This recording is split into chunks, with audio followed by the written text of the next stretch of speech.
বর্ষাকালে বাজার ছেয়ে যায় পাকা তালে, আর এই সময় বাঙালিদের ঘরে ঘরে তালের বড়া কিন্তু হবেই হবে। একটা পারফেক্ট তালের বড়া আমরা তাকেই বলবো যখন এর ভিতরটা একেবারে সফট তুলতুলে নরম হবে, উপরটা ক্রিস্পি হবে, প্রত্যেকটা কামড়ে পাকা তালের গন্ধ দারুণভাবে পাওয়া যাবে, মিষ্টির পরিমাণ একেবারে পারফেক্ট হবে। এই সমস্ত কিছু গুণ যদি আপনারা আপনাদের তৈরি তালের বড়ায় পেতে চান, তাহলে আজকের ভিডিওটা প্রথম থেকে শেষ অবধি দেখার অনুরোধ রইল। এখানে আমি যে কটা উপকরণ যতটা পরিমাণে ব্যবহার করেছি তার প্রত্যেকটা ডিটেলস যদি আপনারা ফলো করেন, আপনাদের তালের বড়াও এরকমই পারফেক্ট তৈরি হবে। প্রথমে নিয়ে নিতে হবে তালের কাঠ বা তালের মাড়ি। এখানে আমি একটা 1 কাপ মেজারমেন্টের কাপ ব্যবহার করেছি। এরকম কাপ না থাকলে যে কোনো বাটি বা কাপকে আপনারা সেট করে নিতে পারেন। দেখুন এখানে দিয়ে দিলাম 2 কাপ তালের মাড়ি। আপনাদের কাছে যদি এরকম মেজারিং কাপ না থাকে, যে কোনো বাটিকে সেট করে নেবেন, সেই অনুযায়ী মাপগুলো দিতে থাকবেন। মোট কথা রেশিওগুলোকে ঠিকঠাক হতে হবে। 2 কাপ তালের মাড়ির জন্য আপনাদের বাকি উপকরণ কতটা করে নিতে হবে সেগুলোও বলে দেব। তার আগে বলি, তালের বড়া বানানোর জন্য একটা প্রধান উপকরণ হচ্ছে এই নারকেল কোড়া। এটা আপনারা চাইলে স্কিপ করতে পারেন, তবে আমি বলবো অবশ্যই দেবেন, স্বাদ খুবই ভালো হবে। এখন দিয়ে দিচ্ছি 1/2 কাপ আটা। আটা আর ময়দা এই দুটো মিলিয়ে আমি আজকে তালের বড়াটা বানিয়েছি, আপনারাও তাই চেষ্টা করবেন বানানোর। 1/2 কাপ আটা দিলাম, এবার দিয়ে দিচ্ছি 1/2 কাপ ময়দা। দুটো মিশিয়ে বানালে কি হবে, তালের বড়া প্রচণ্ড সফট তৈরি হয়। এবার দেব সেই একই পরিমাণ মানে 1/2 কাপ সুজি। সুজি দিলে তালের বড়া উপর থেকে বেশ মুচমুচে হবে। রেশিওগুলো প্রত্যেকটাই মনে রাখার জন্য খুবই সুবিধাজনক। সমস্ত কিছু 1/2 কাপ ব্যবহার করছি, চিনিটাও দিয়ে দিলাম 1/2 কাপ। এবার দিয়ে দেবো সামান্য একটু লবণ।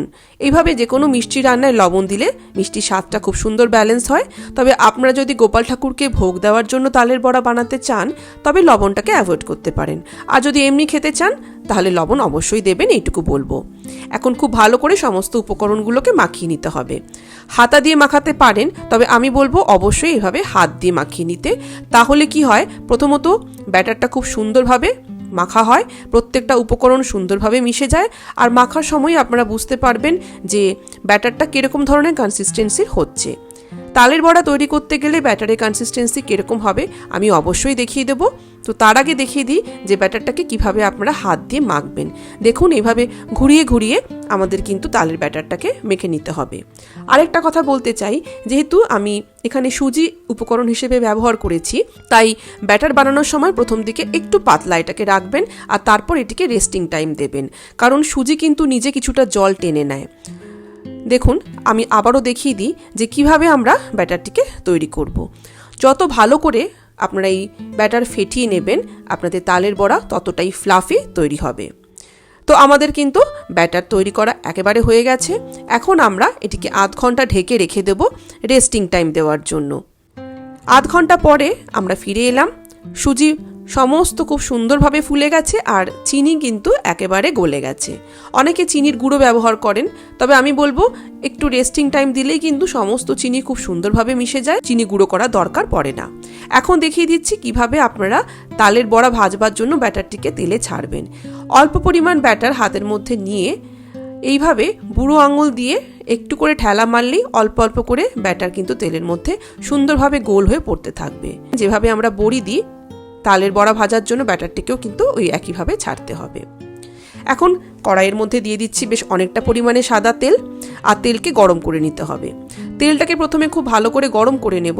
তেল গরম হয়ে যাওয়ার পর গ্যাসের ফ্লেমটাকে মিডিয়াম করে দেব। মিডিয়াম ফ্লেমে আমাদেরকে তালের বড়া ভাজবার জন্য ছাড়তে হবে। আমি হাত দিয়ে একটু চেক করে নিচ্ছি।